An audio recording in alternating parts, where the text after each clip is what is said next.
से मन ही मन मांग लिया।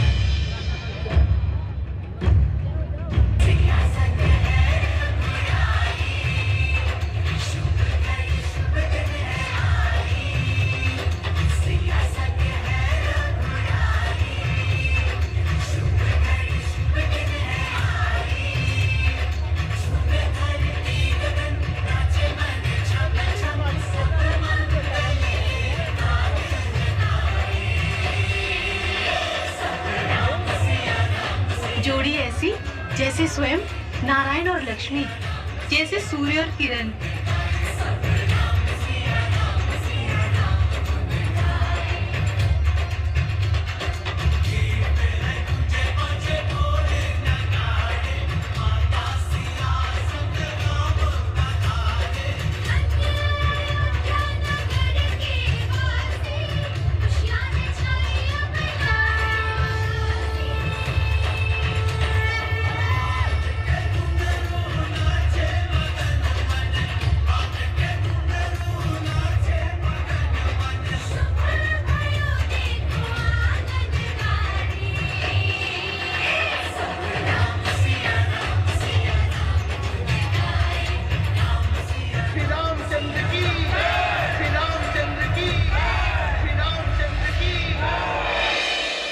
जैसे निष्कासित कर दिया है।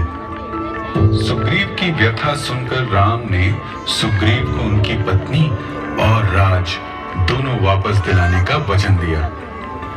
राम ने बाली का वध करने की योजना बनाई और सुग्रीव को बाली से युद्ध करने के लिए भेजा।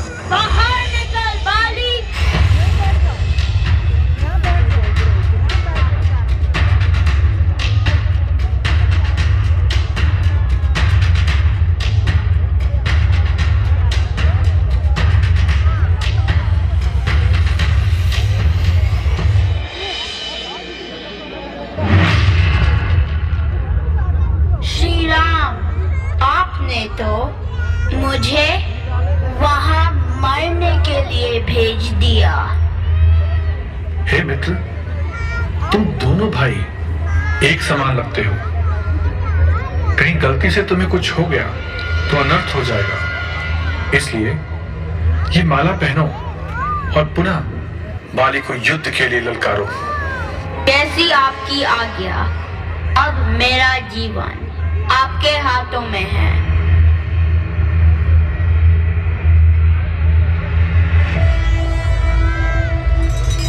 बाहर निकल बाली, युद्ध कर। अब तेरी मृत्यु निश्चित है।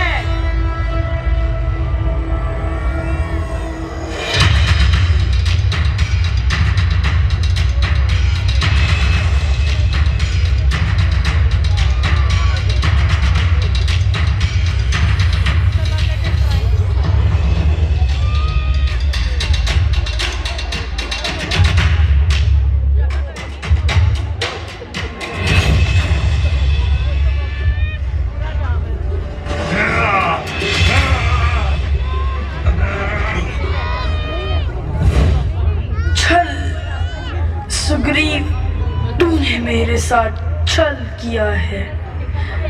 रघुकुल नंदन राम, मेरा और आपका क्या बैर था? आपने मुझे छल से क्यों मारा? छुपकर वार करते समय आपका मर्यादित आचरण कहाँ चला गया था? बोलो राम। सुग्रीव मेरा मित्र है और मित्र का शत्रु शत्रु होता है। आज मरणासन अवस्था में पहुंचकर जिस मर्यादा का ज्ञान तुम मुझे दे रहे हो, तुमने उसका रक्षण कब किया?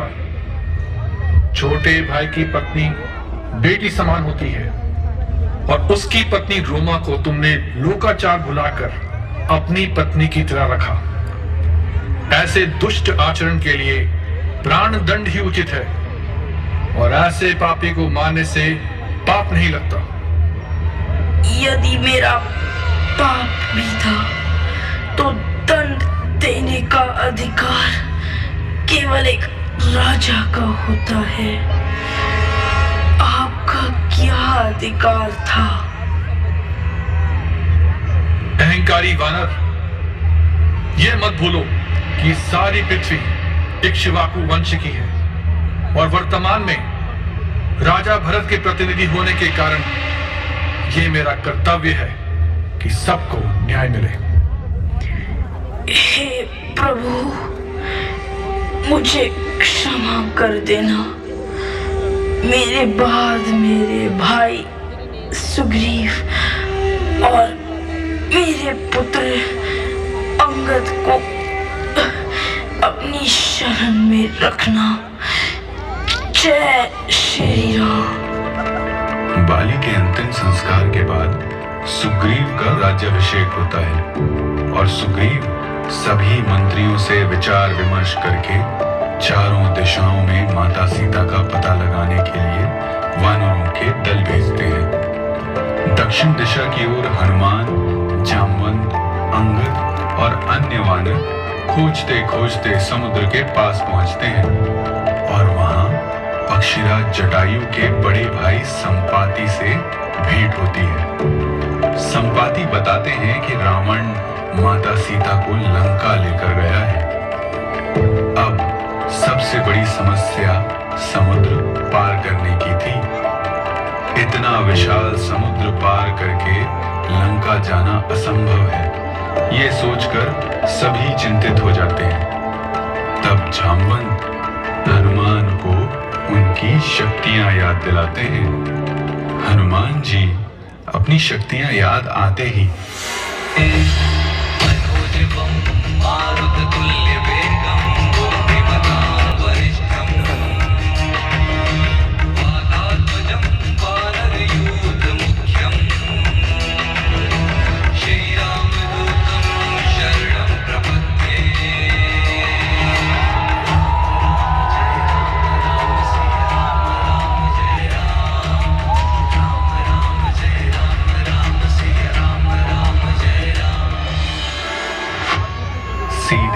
लंका पहुंचते हैं। हे, तू कौन है और तू अंदर जाने का प्रयास क्यों कर रहा है?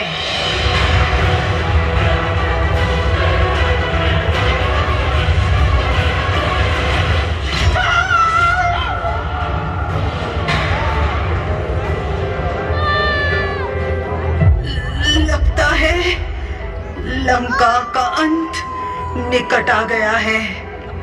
ब्रह्मा जी ने मुझसे कहा था, जब एक वानर के मारने से तेरे प्राण निकलने वाले हों तो समझ लेना रावण का अंत निकट है। लंकिनी का वध करके हनुमान लंका में प्रवेश करते हैं और वहां की सुंदरता देखकर चकित होकर इधर उधर माता सीता को खोजने लगते हैं। तभी उन्हें राम नाम सुनाई पड़ता है।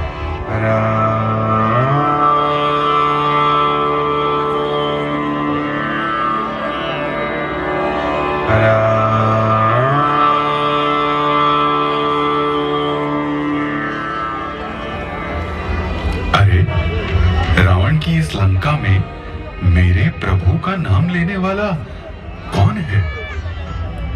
मैं प्रभु राम का सेवक हूँ और मेरा नाम विभीषण है। आप कौन हैं और यहाँ आपका आगमन कैसे हुआ? मैं प्रभु श्री राम का दूत हनुमान हूँ और माता सीता का पता लगाने के लिए आया हूँ। विभीषण बताते हैं कि रावण ने माता सीता को अशोक वाटिका में रखा है और विभीषण वहां का मार्ग भी बताते हैं। विभीषण से विदा लेकर हनुमान एक बाल रूप वानर बनकर अशोक वाटिका में प्रवेश करते हैं और वहां एक पेड़ के नीचे माता सीता को देखकर उसी पेड़ के ऊपर बैठ जाते हैं। उसी समय रावण अपनी रानी मंदोदरी और अन्य दासियों के साथ वहां आता है।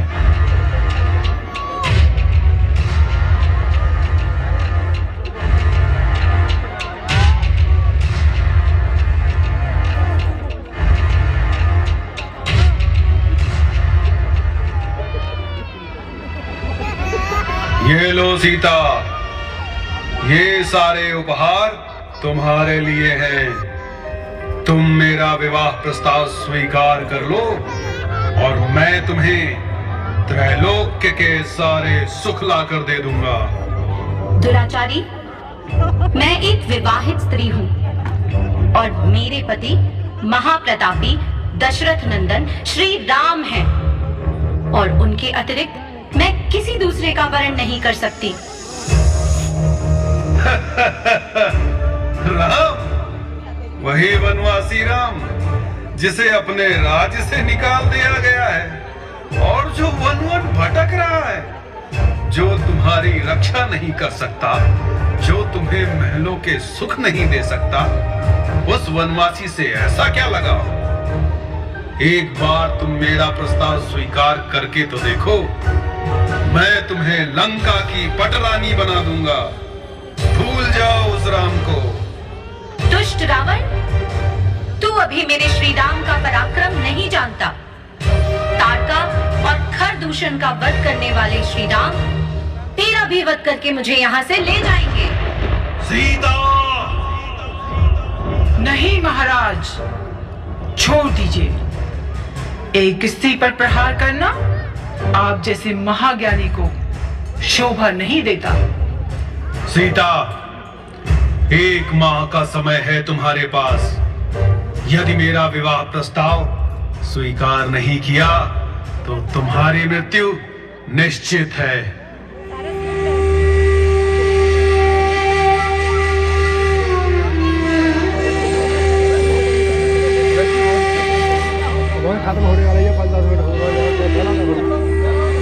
सीता बेटी, आप तनिक सोच मत करो।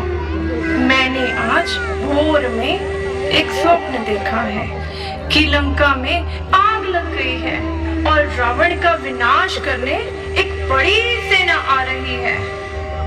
सच माता? ईश्वर करे ऐसा ही हो, अन्यथा 1 माह के भीतर ही मैं अपने प्राण त्याग दूंगी। नहीं बेटी, ऐसा मत करना।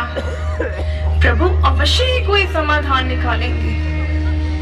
अच्छा सुनो, अब जाओ और भोजन करके विश्राम करो और मुझे भी आज्ञा दो।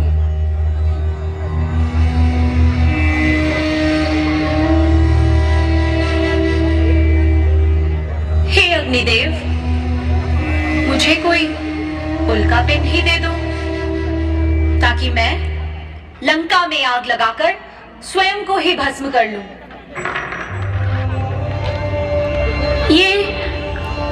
ये तो मेरे प्रभु श्री राम की मुद्रिका है। इसे यहाँ कौन लाया? जय श्री राम। प्रणाम माता। कौन हो तुम और ये मुद्रिका तुम्हारे पास कैसे आई? मैं प्रभु राम का दूत हनुमान हूँ। प्रभु ने मुझे आपकी खोज करने हेतु भेजा है। हनुमान, तुम मेरे प्रभु श्री राम से कैसे मिले? मुझे सारी कथा विस्तार से बताओ। हनुमान पूरी कथा विस्तार से बताते हुए कहते हैं, हे माँ, आप अपनी चिंता छोड़ दें। यदि आप चाहें तो मैं अभी आपको यहाँ से ले चलता हूँ।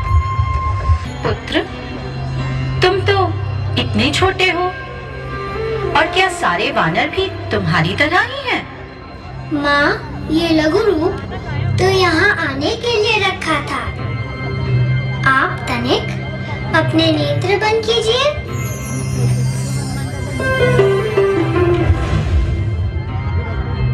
अपने नेत्र खोलिए माता।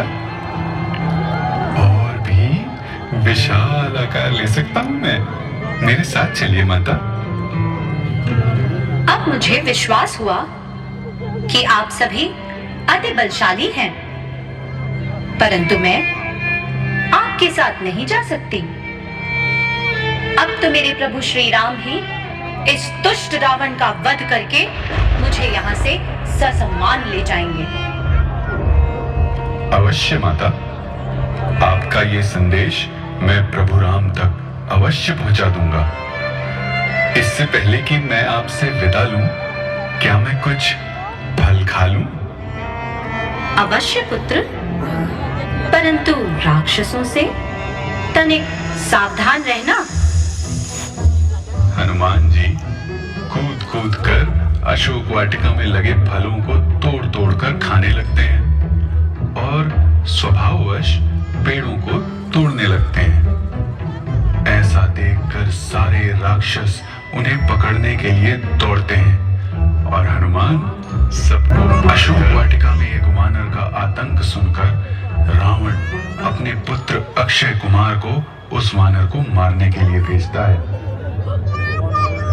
परंतु हनुमान एक बड़े पेड़ को उखाड़ कर उससे अक्षय कुमार को मार देते हैं। भाई की मृत्यु से क्रोधित होकर मेघनाद अशोक वाटिका में आता है और मेघनाद और हनुमान के बीच घमासान युद्ध होता है।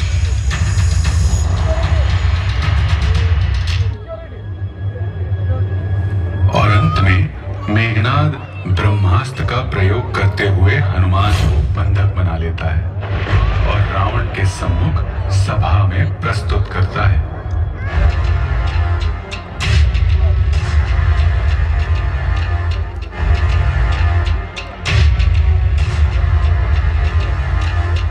दुष्ट वानर, तेरी मृत्यु तुझे लंका खींच लाई है।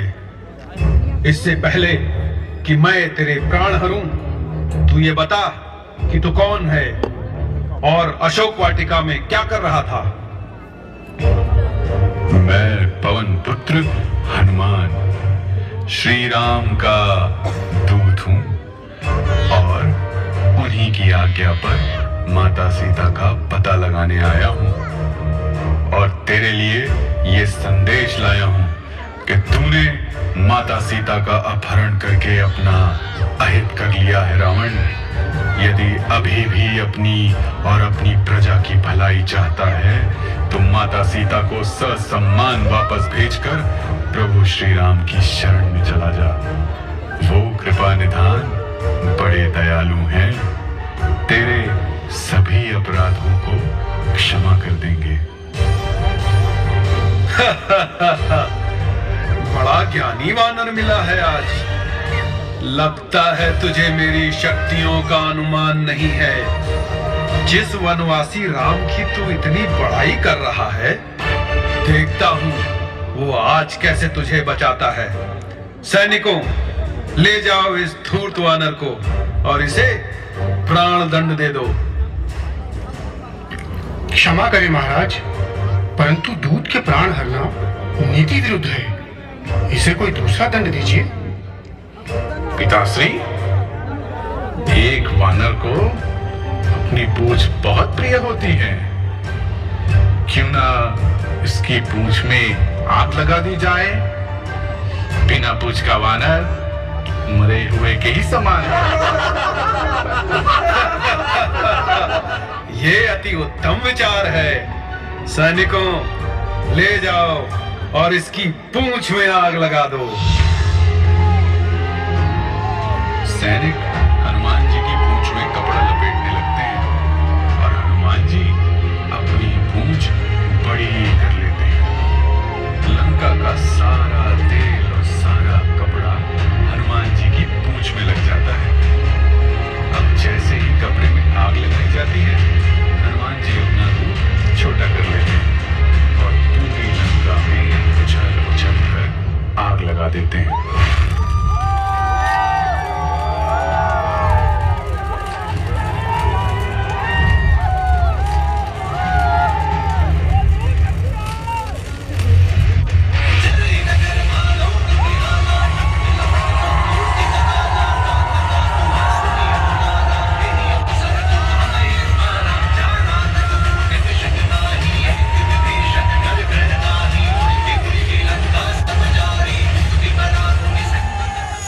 लंका में आग लगाने के पश्चात हनुमान माता सीता से विदा लेते हैं और माता सीता उन्हें प्रभु राम के लिए अपनी चूड़ामणि देती हैं।